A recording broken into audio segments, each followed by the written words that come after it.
Okay, here we're back again. We're picking up chapter 16, Lifespan and the Orally Transmitted Teachings. We're on page 138 and point 17. It says, on the words abandoning restraint, they give themselves up to the five desires and fall into the evil paths of existence. Now, what are the five desires? The five desires have to do with, your six sense organs.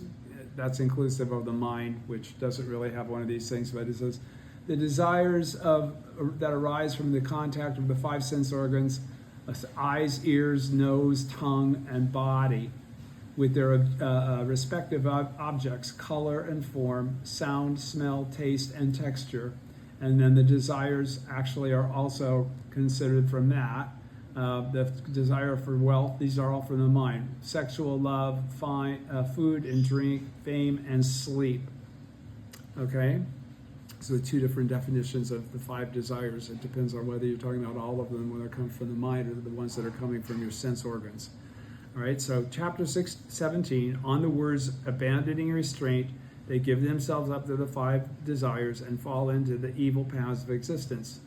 The record of the orally transmitted teaching says, Nichiren says, abandoning restraint is a term designating slander of the law. Okay, so that would be not pursuing the appropriate way, which is to chant Daimoku to the Gohonzon, and instead focusing on just worldly pleasure and sensory experiences. Those who do so are without doubt destined to fall into the Avicii hell. But now Nichiren and his followers who chant Nam-myoho Renge-kyo are exempted from the fate referred to in this passage of the sutra. So exempted from the fate means that we can have those pleasures, we can do those things, and we're exempted from any kind of a karmic retribution for them. That's part of the process of chanting Daimoku to the Gohonzon every day. Every day when you chant Daimoku and you do Gongyo, you are actually cleansing your life of negative causes that will, ultimately build up and create, karmic retribution. So that's point 17. It's nice to know that we get a little bit of a get out of jail free card there.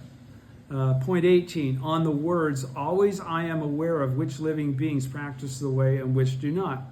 The record of the orally transmitted teaching says this passage on the top of page 39 concerns the living beings of the 10 worlds.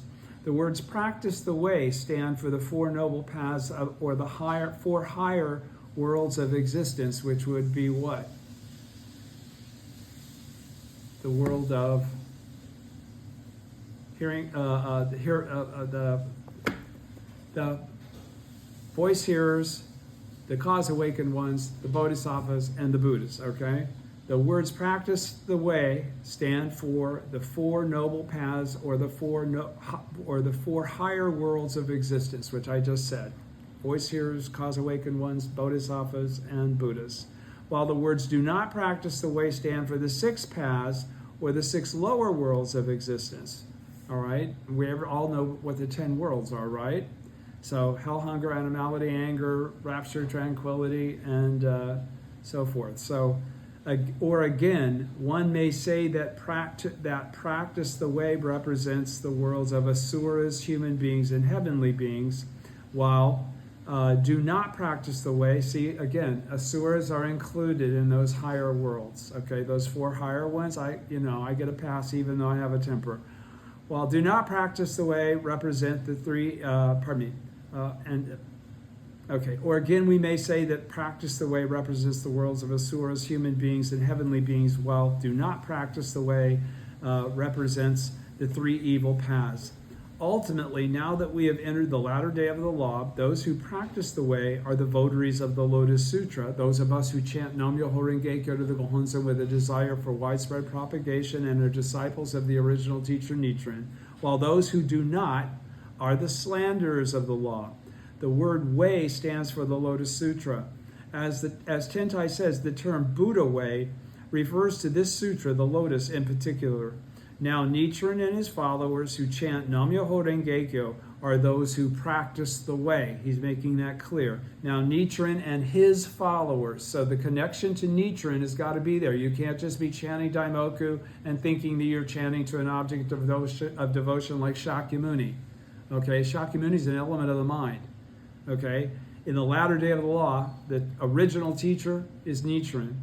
Now, Nichiren and his followers who chant Nam-myoho Renge-kyo are those who practice the way, while those who do not chant it are those who do not practice the way. That's kind of obvious. Continuing on page 139 in the middle. Point 19 on the words at all times, I think to myself, literally make this thought. The record of the orally transmitted teaching says, Nichiren says, at all times designates the three existences of past, present, and future. Okay, so this is involving at all times is your karmic existence from the eternally endowed three bodies. That means that you've always been around and you're always going to be around, and in a single moment of life you are around. Okay, and that's changing moment to moment to moment to moment.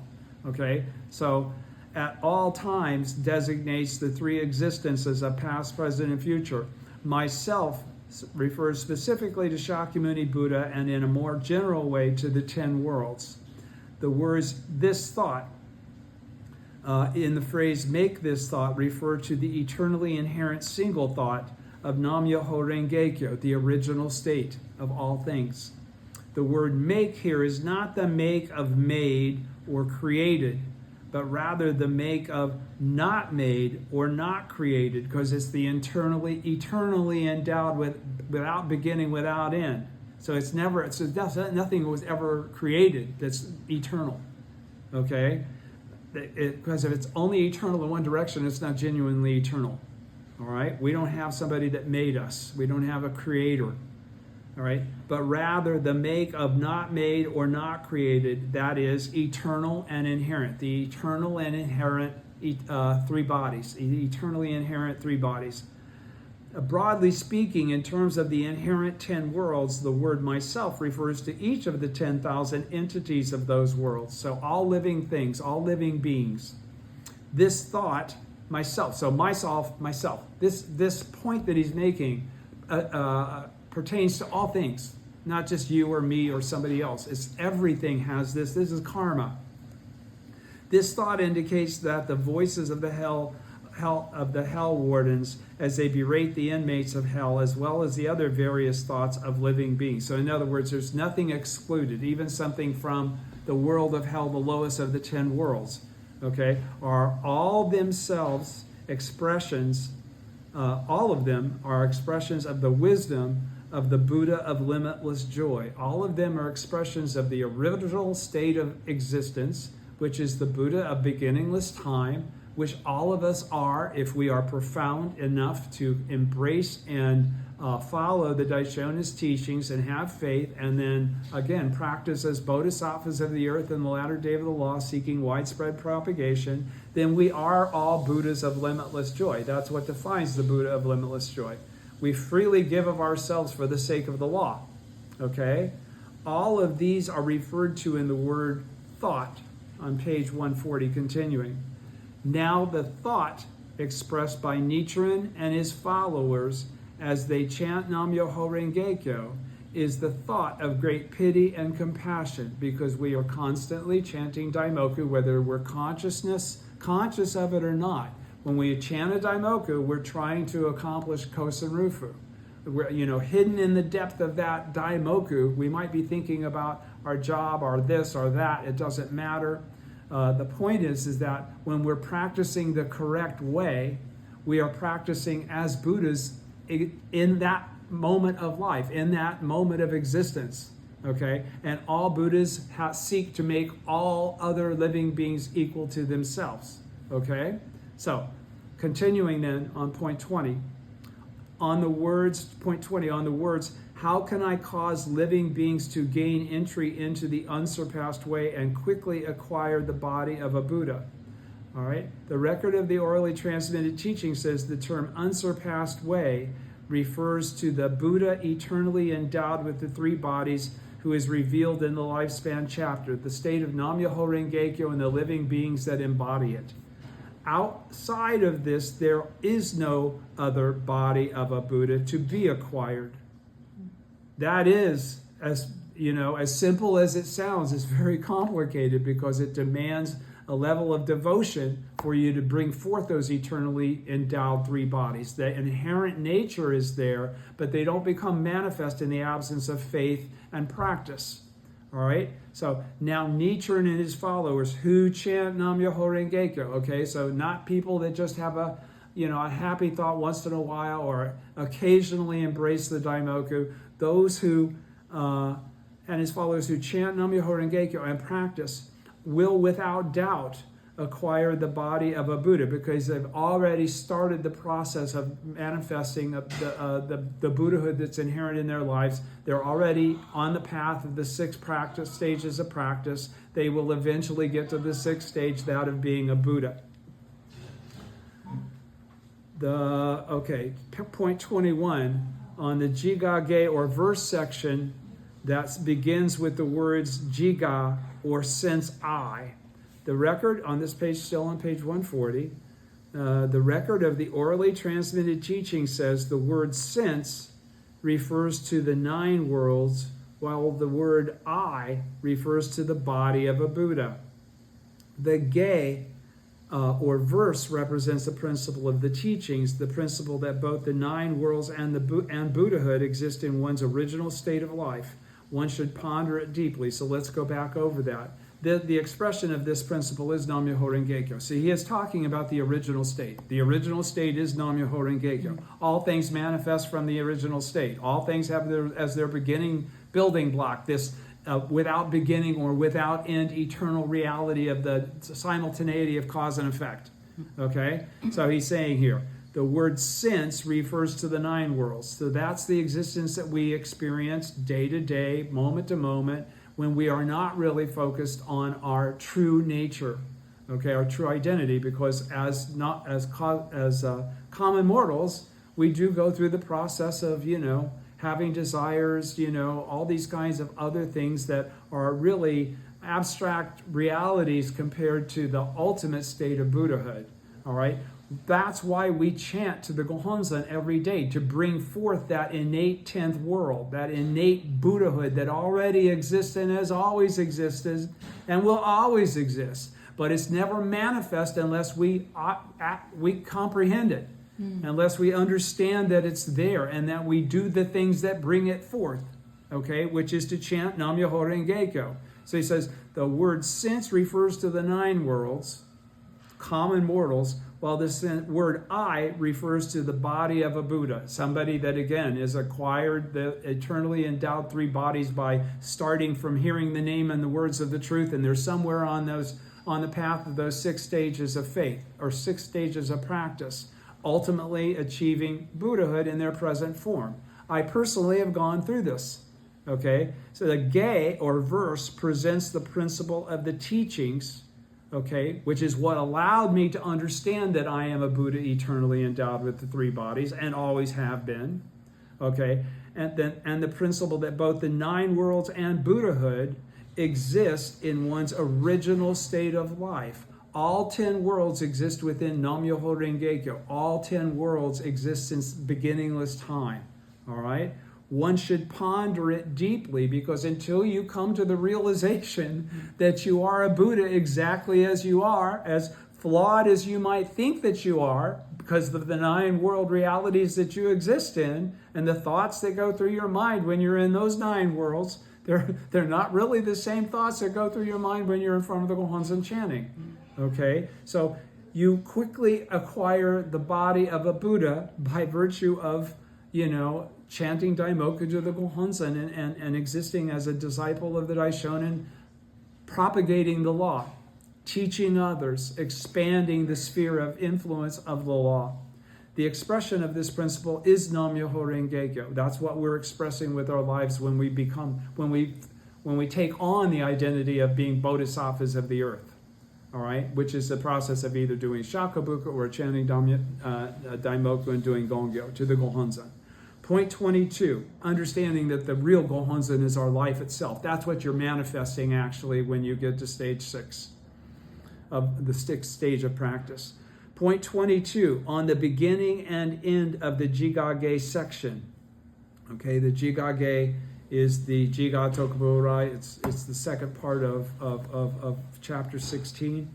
The record of the orally transmitted teaching says the word since, the word since, it is chapter 16. The Jigage section, it is chapter 16. The record of the orally transmitted teaching says the word since, ji, which also means self or freely, marks the beginning of the verse section. That's the Jiga Tokuburai, right? And the words quickly acquire the body, shin, of a Buddha mark the end. That's the result of that cause. It's cause and effect. Jiga Tokuburai is a cause, and the effect is Buddhahood. The beginning and end are sense and body, which make up jishin, oneself. The words that are in between represent the receiving, ju, and the use, you, of the boundless benefits inherent in oneself. Inherent in oneself. What does that mean? That means that everything that you manifest comes from you. It comes from your mind. It's not a gift, or it's not something that's given, or it's not something that you acquired or attained, or that somebody gifted to you. You know, it's your original state of existence. It's Nam Myoho Renge Kyo.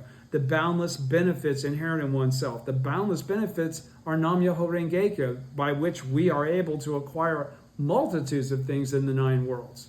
Okay? But the key is that the one thing that we really want to attain or not attain, but reveal, is Buddhahood. All right? Hence, the Jigage section represents the body inherently endowed with boundless benefits that is freely received and used. Jiju Yushin, or the Buddha of limitless joy. So I've said this many times. By virtue of our faith and practice and sincerity toward the law, we actually are manifesting the life condition of the Buddha of limitless joy, because we utilize our bodies for the sake of teaching others, for the sake of chanting Daimoku and making the connection with the original teacher in the original state. Okay? We are disciples of Nichiren.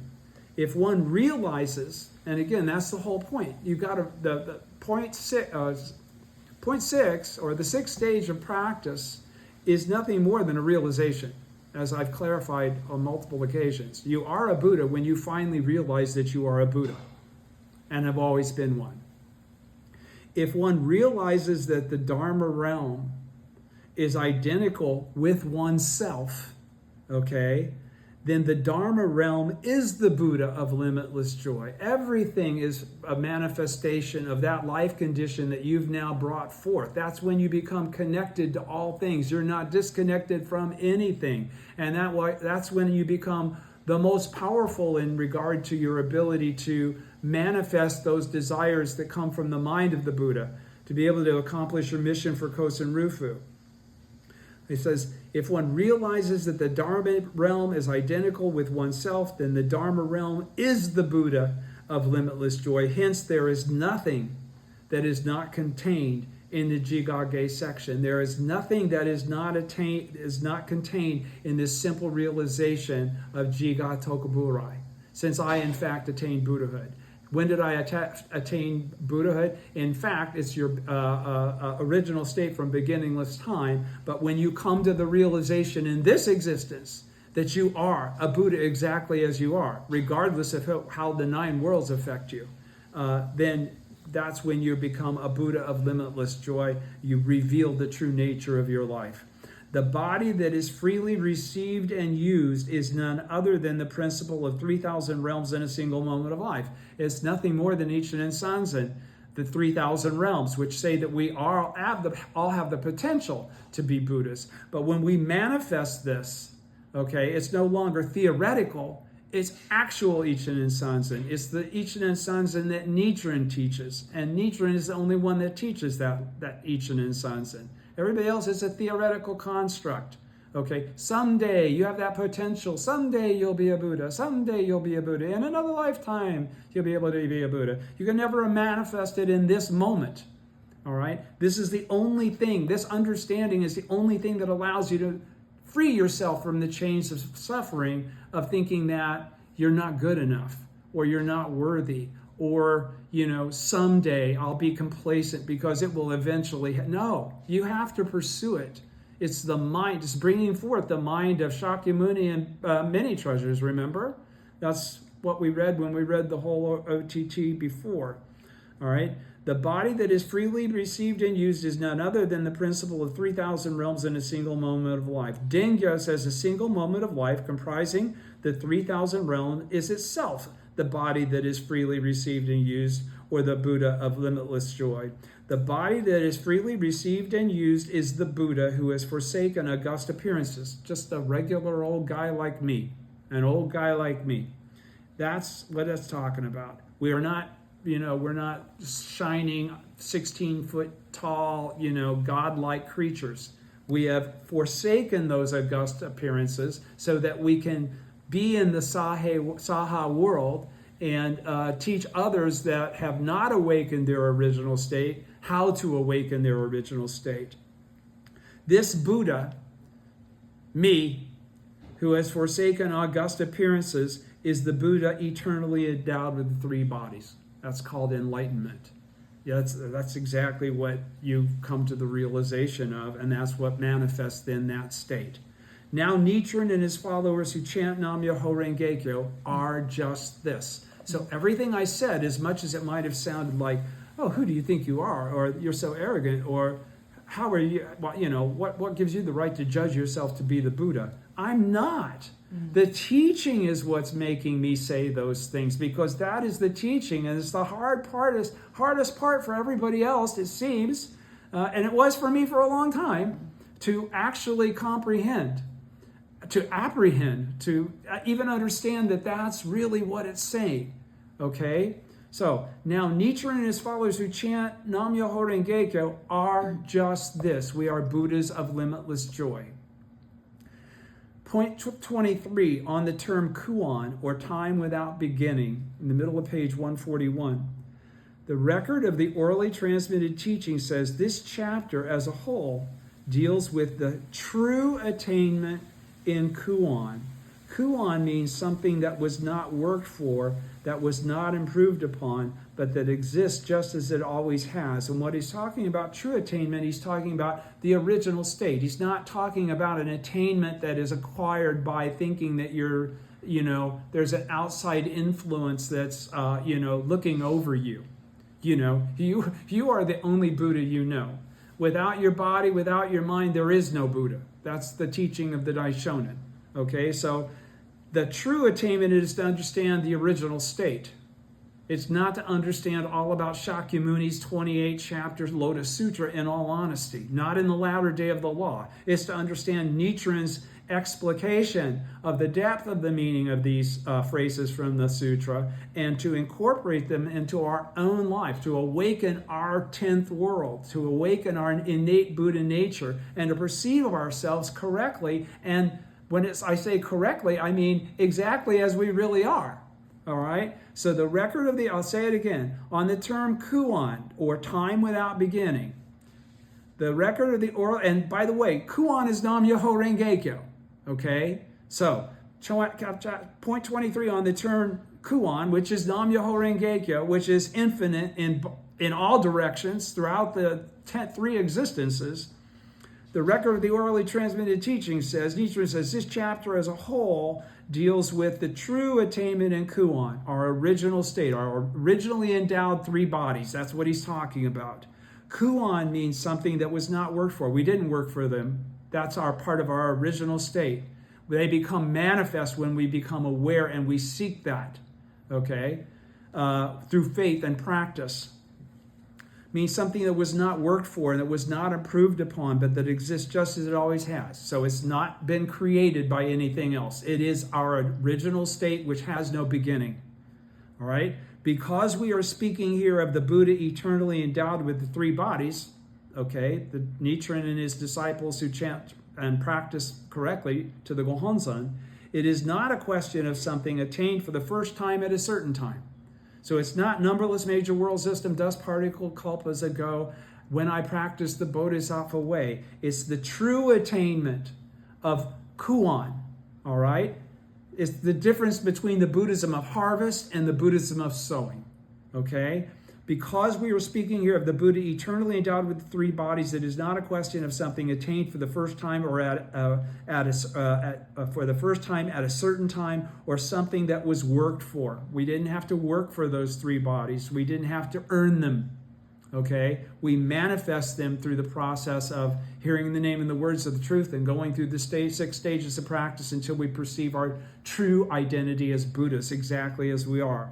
This is not the kind of Buddhahood that is adorned with the 32 features and 80 characteristics, or that needs to be improved on in any way, as are depicted in the rest of the sutras, including the Lotus. Okay? Because this is the eternally abiding Buddha. The eternally abiding Buddha. What's that? That's Nam Myoho Renge Kyo. That's the state of Buddhahood that is always there, no matter what state you're in, even in non-substantiality. Okay? You're in the ninth consciousness if you are a Buddha when you leave this world and rest in quietude for manifestation to continue what you do as a Buddha of limitless joy. You're going to go through the same process of living and, encountering the law and learning and chanting and growing spiritually, and eventually coming to the understanding of the truth of what the teaching is saying to you and accepting it because you have faith. You have faith in the teaching. That's the only thing that allows you to do this. That's why he said at the very beginning, the one word that allows all of this to be manifest and be true is the word faith. Because if you don't believe the teaching that you're already the Buddha exactly as you are, as I keep repeating over and over and over again, Nichiren is qualifying that's exactly what you are, then you don't really have faith in what he's saying. It's as simple as that, as cold as that might sound. I'm sorry, it's really, that's what it boils down to. You're still in a state of delusion then, all right? So you couldn't really have brought forth the state of Buddhahood, because Buddhahood is no delusion, all right? Kuan, here he says it, is okay, let me say, because this is the eternally abiding Buddha, Nam Myoho Renge Kyo, thus come one, in his original state, a beginning, the three bodies, eternally endowed with the three bodies. He exists just as he always has. That's your original state of life. This is what is meant by Kuan. Kuan is Nam Myoho Renge Kyo.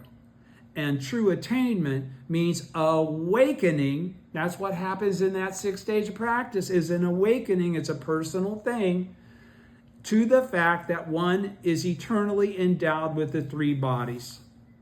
Okay? And let me go on to point 24 very quickly. On point 24, on the country of those who are to be converted by the teachings of this lifespan chapter and the religious practice to be employed. The record of the orally transmitted teaching says the country where the teachings of this chapter are to be propagated is Japan, or in more general terms, the continent of Jampadvipa, the whole world. Those who are to be converted are all the living beings of Japan.